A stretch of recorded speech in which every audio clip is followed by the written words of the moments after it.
Good morning and welcome to Live with Lewis for the 28th of April, 2005. I'm Scott Mandrell and thank you for joining us today for the Clayton School District National Park Service broadcast of Live with Lewis, linking America's students, linking the trail to America's students, Lewis and Clark then and now. We're coming to you from the confluence of the Yellowstone and Missouri rivers. It is a cold and frigid day with the temperature in the 30s today, and our mission continues as we continue our canoeing adventure this year up the Missouri River, and we're at that long wished for spot, as the journals record, from April 25th of 1805, and that was finding the Yellowstone and Missouri confluence. Since we joined you the last time at Garrison Dam, we had made our way much further along to Parshall, North Dakota, near Newtown, North Dakota, on our way to Newtown, North Dakota, the home of the three affiliated tribes, the Mandan, Hidatsa, and Arikara. And we have moved on quite a bit since then, following the journals of Lewis and Clark day for day, mile for mile, to the best of our ability, and we have been very, very successful in that endeavor. We're going to be showing you some footage in just a little while. We have a lot of great footage from the last 2 weeks. I want to talk just very, very quickly about a couple of administrative things. Of course, we look forward to your email questions and comments at Lewis and Clark, that's all spelled out, Lewis and Clark, at Clayton.K12.mo.us, and if you're watching us on the ALI Apple Learning Interchange site, that address is there on the screen and you should be able to see that. Please send your comments and questions to us once again at Lewis and Clark at Clayton.K12.mo.us. It's an exciting day here. We're at a spot that 200 years ago generated a lot of excitement for the original expedition. They talk about a lot of hilarity and revelry among the men, the playing of the fiddle and dancing when they made it here. There was a whole host of reasons. They knew about the Yellowstone mostly from what they had received, information they had received from Native Americans along the way, but they understood in the geographic sense that when they got above the Yellowstone that things would fundamentally change. It was a milestone on this journey they were taking. It certainly meant that there would be one less large tributary against which they would be fighting the current. So there was a lot of excitement among the men, and the weather was warming, and it has warmed. Today's a cool day again. The weather here in North Dakota fluctuates. We had snow already this morning. We're going to show you some footage from yesterday morning when the snow came and went. But at any rate, this period that we're going to cover now, from the 14th of April through the 28th, starts when they are way back downstream, oh gosh, at this point I guess we're probably well over 100 miles back downstream now, and they were just making their way around the Little Missouri area, just past the Little Missouri where it empties into the Missouri, and a number of things continue. The things that are paramount in the journals at this point, they're talking about the stratification of the rock layers, the coal content. They start to talk a great deal about the alkali salt deposits, the glauber salts, the alum, and things that they're seeing on the surface of the ground that they're passing by.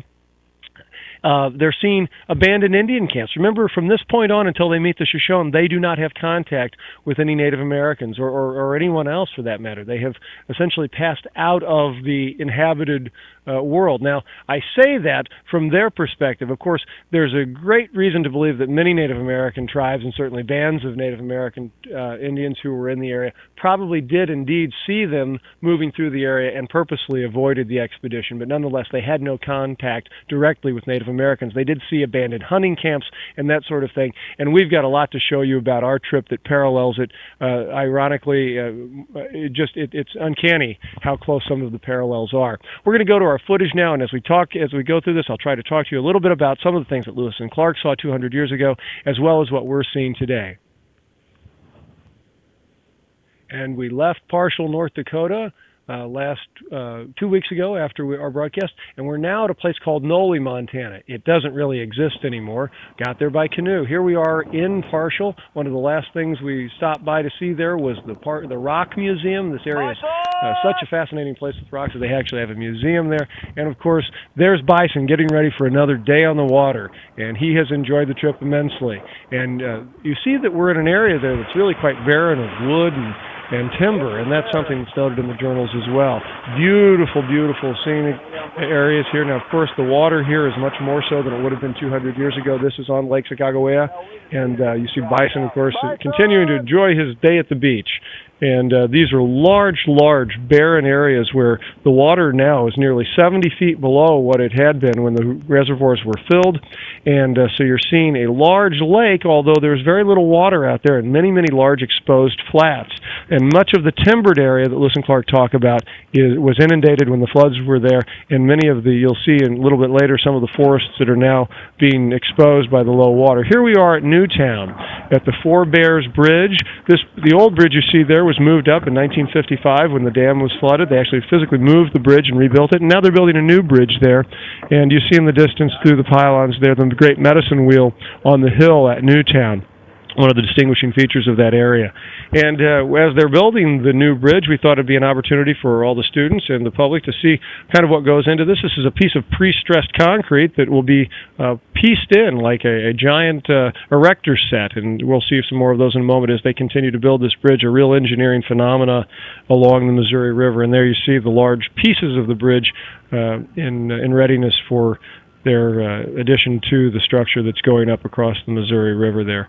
Churchill taking a closer look. And, of course, probably one of the most notable places there at Newtown, the Four Bears Bridge, is the Four Bears Casino.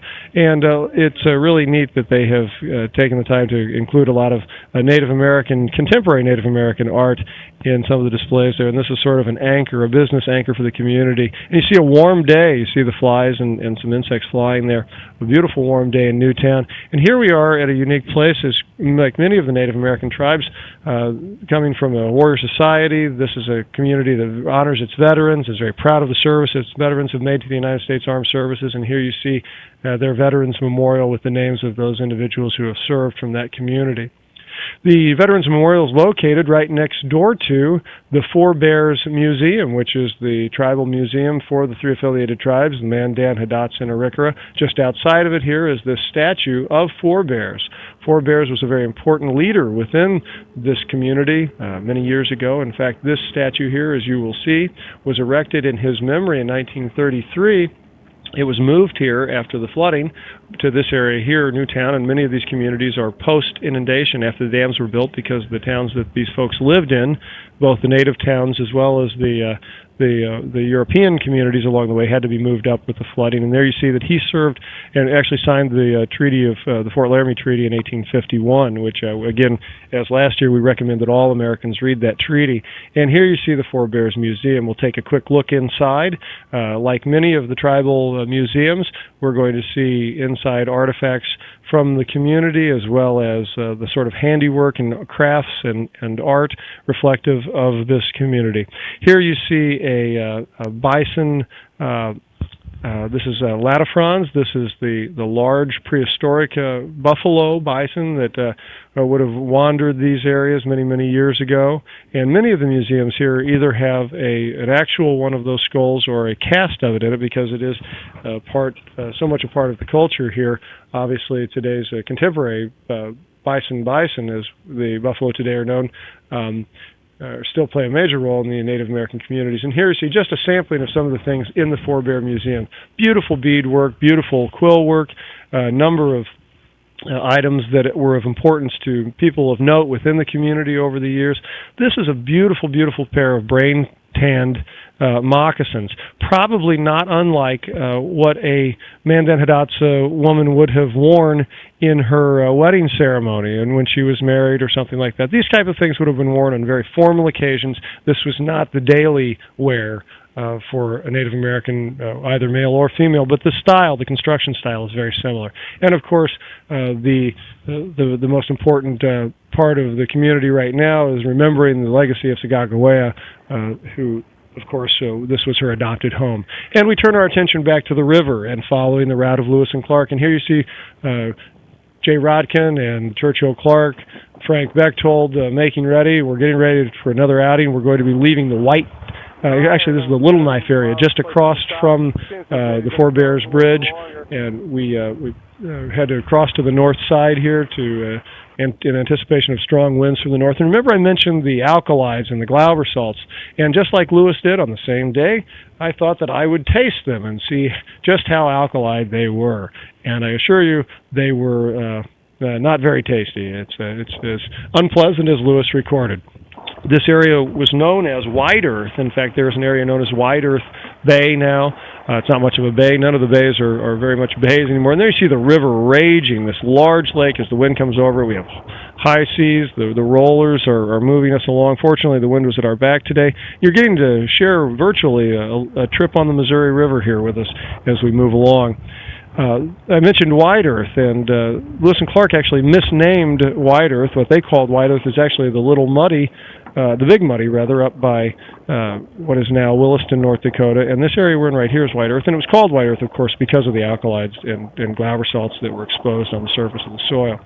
You see the large trees sticking out of the water. These are the forests that were inundated when the dam was put in the 50s, and they're now being exposed because the water levels are so low. Although this water is not terribly deep, it is quite dangerous, and as you can see, the violence of this large lake, that's some big water there, and still very, very, very cold. The water is, even though the temperatures at this particular time were reaching into the 70s. Although once you're wet, the wind is so high, it's very difficult to keep warm. And there again, you see these vast, vast forests which are being exposed all along these large reservoir lakes. It's ironic in a way that so many years were spent clearing the rivers of trees, and now the trees are being exposed again because they were flooded and not pre-cut before the flood.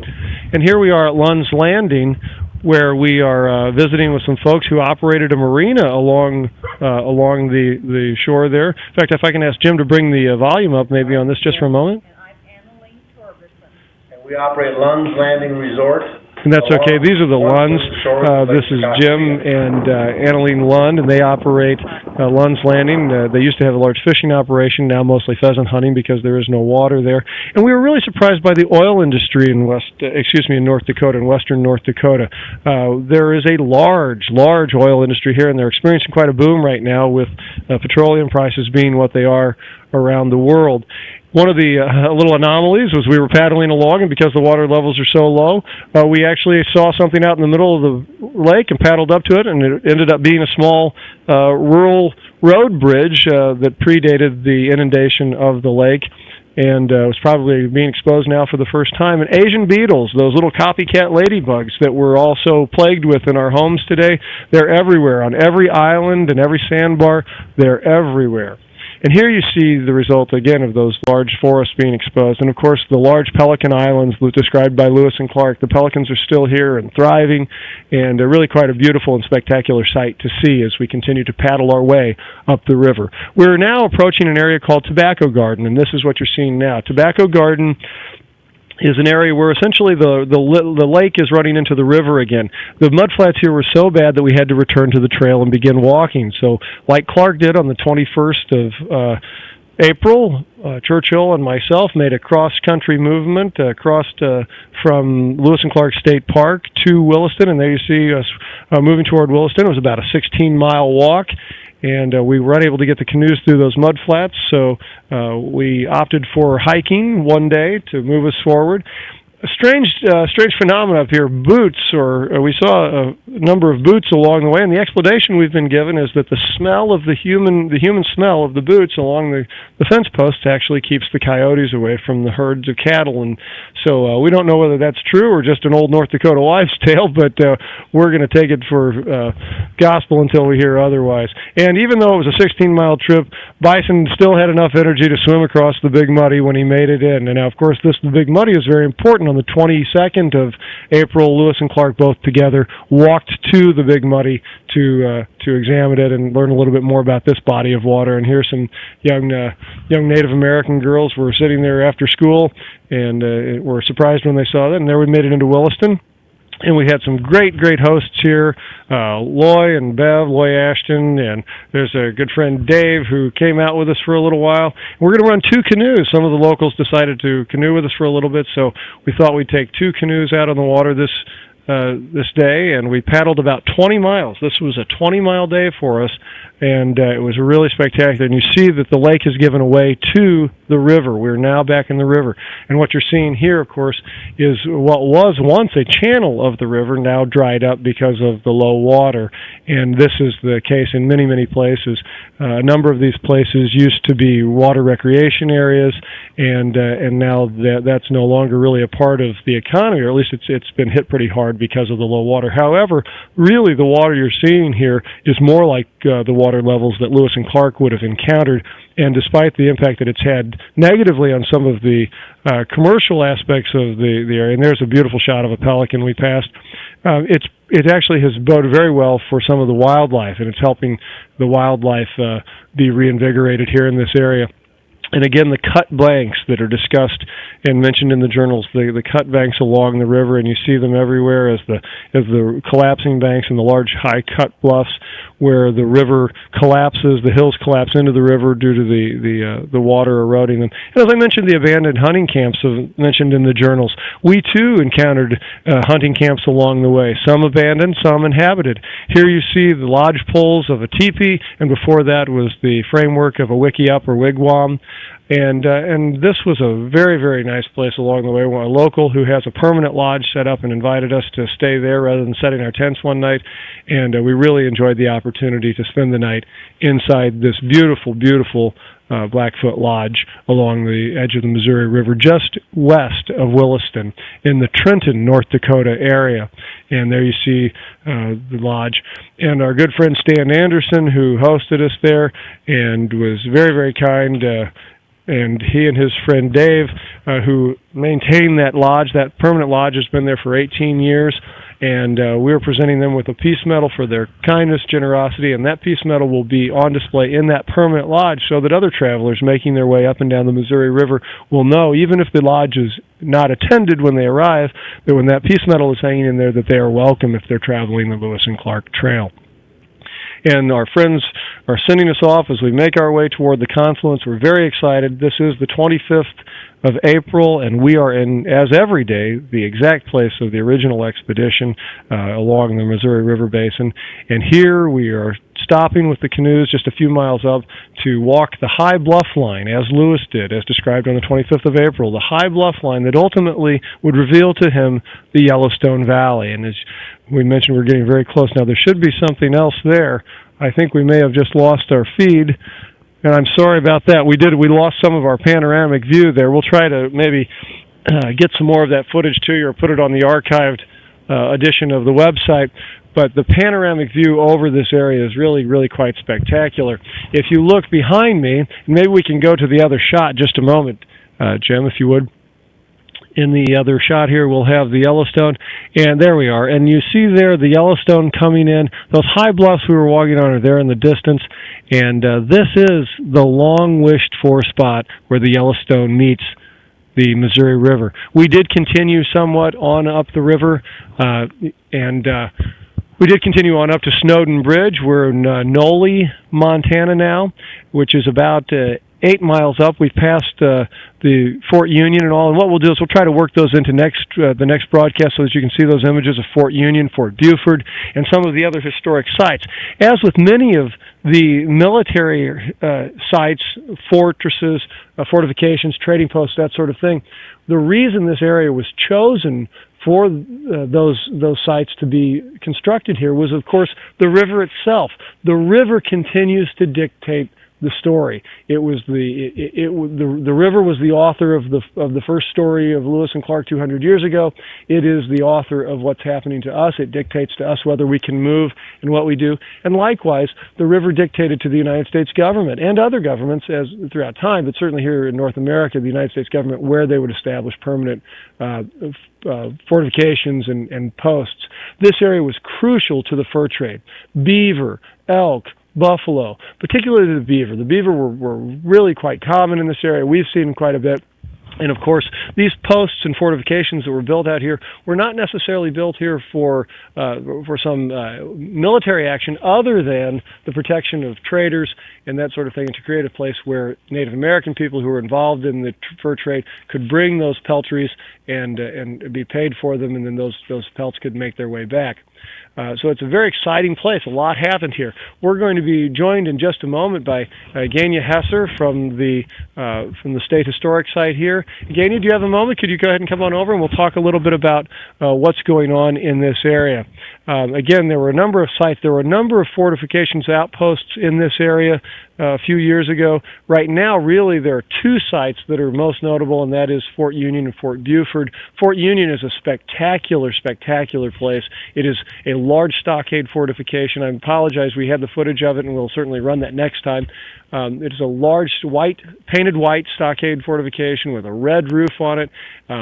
It just stands out on the prairie, and is just a spectacular and beautiful thing. Fort Buford is nearby. And we're joined now by Gania Hesser. Hi, Gania. Thanks for being here. Oh, thanks for having me. And you essentially have oversight of the Confluence Interpretive Center, correct? Yep, that's correct. I'm the supervisor of Fort Buford State Historic Site, which does include the new Confluence Center, and then that also manages, as you'd mentioned, the Fort Buford Military Site.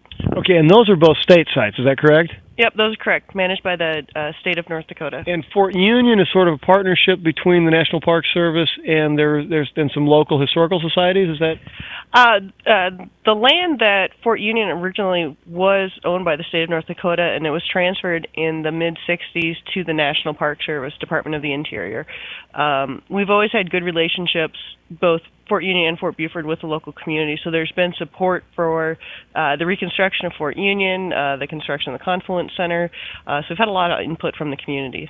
And you've got a lot going on here. We want to mention that before about this weekend. There's going to be a lot going on here. But how many forts were built in this area originally?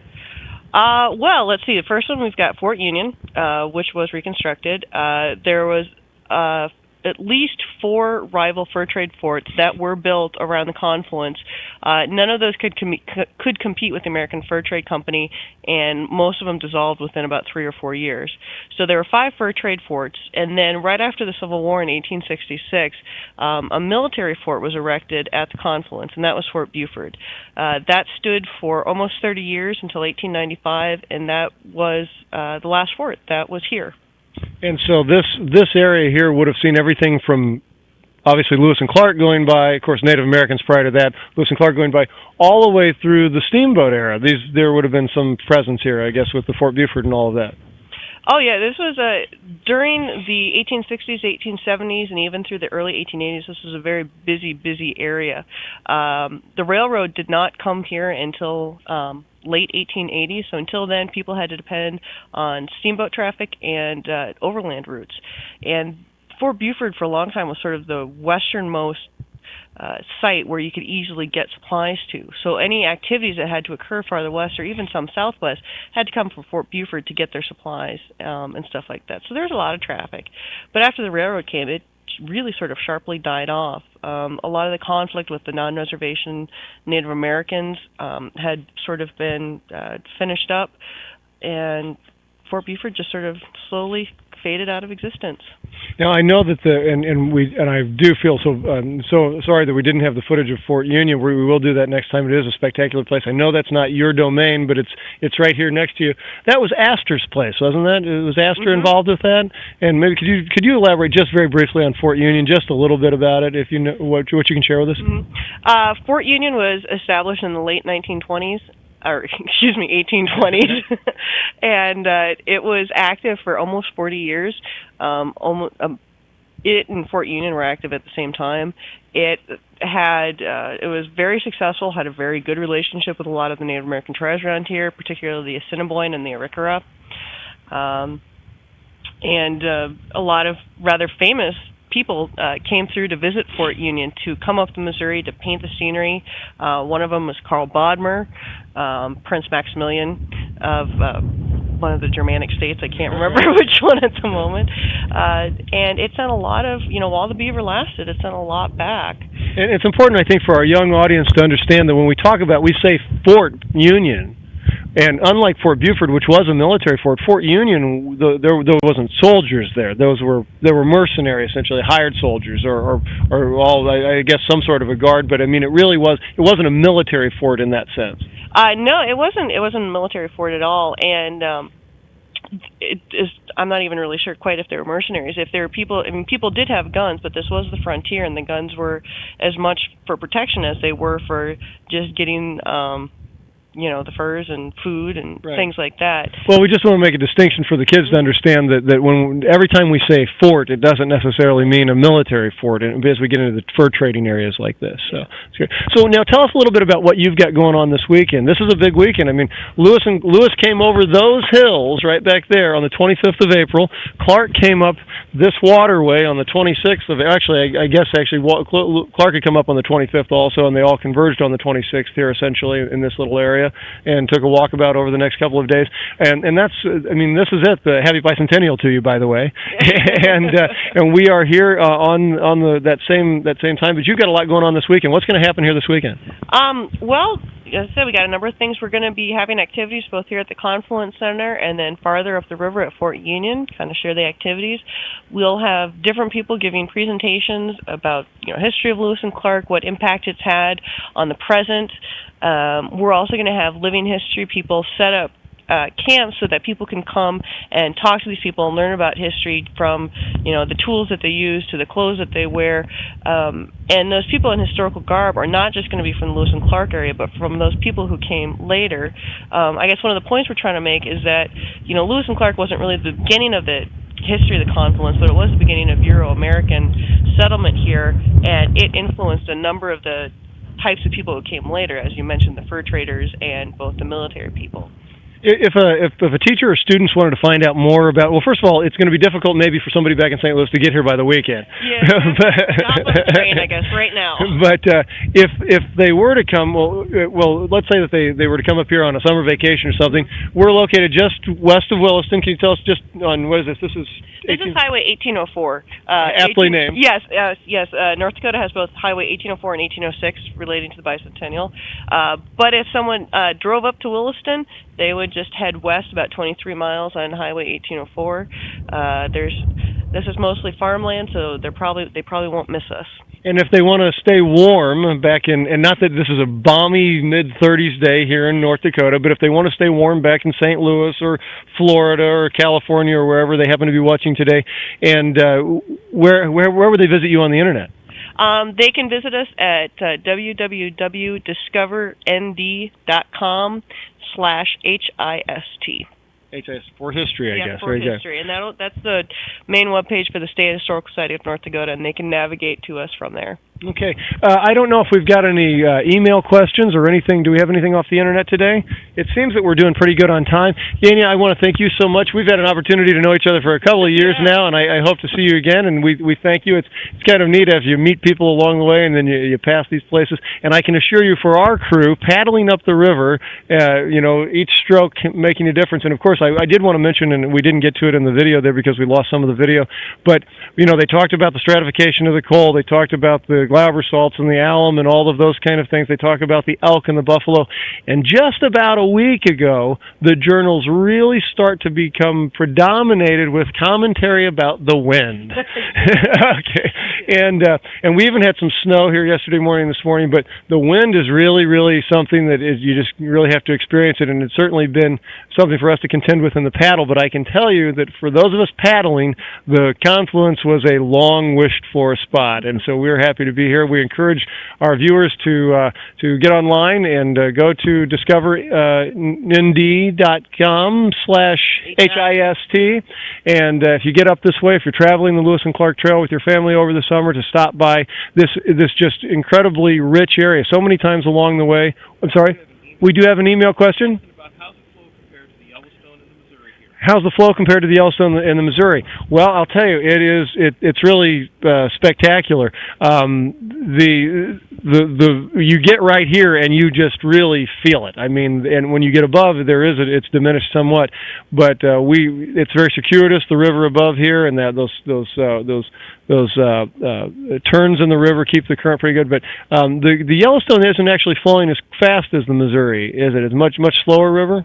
Yeah, from what I understand, and I am not a geologist or a river person, but just from observation, it seems to flow short. I don't think it carries as much water as the Missouri, and it's pretty fascinating. When the river's a little bit higher and you've got more water going through, you can actually see the distinct difference between the Missouri and the Yellowstone as it comes in. The Yellowstone, is aptly named, has this sort of browny yellow color, and there's actually a stripe as it heads downriver right around the bend right there. Well, that's great. Been affected by the drought, is Missouri. Has the Yellowstone has the water level diminished in the Yellowstone as the Missouri has? Not sure about that. I know certainly our own just observations here, it's a lot lower. For example, this time last year, I don't know if you guys can get a shot, but there's a lot of sandbars back there. Those sandbars were not visible at this time last year. And of course, it heads not terribly far from the Missouri again. I mean, so we're talking about essentially what is causing the low water on the Missouri is the same thing causing low water on the Yellowstone. It's the melt. Yeah. And we're just not getting snow in Montana. Yeah, I mean, there's nothing you can do if there's no snow in the mountains, and there's no water. Right.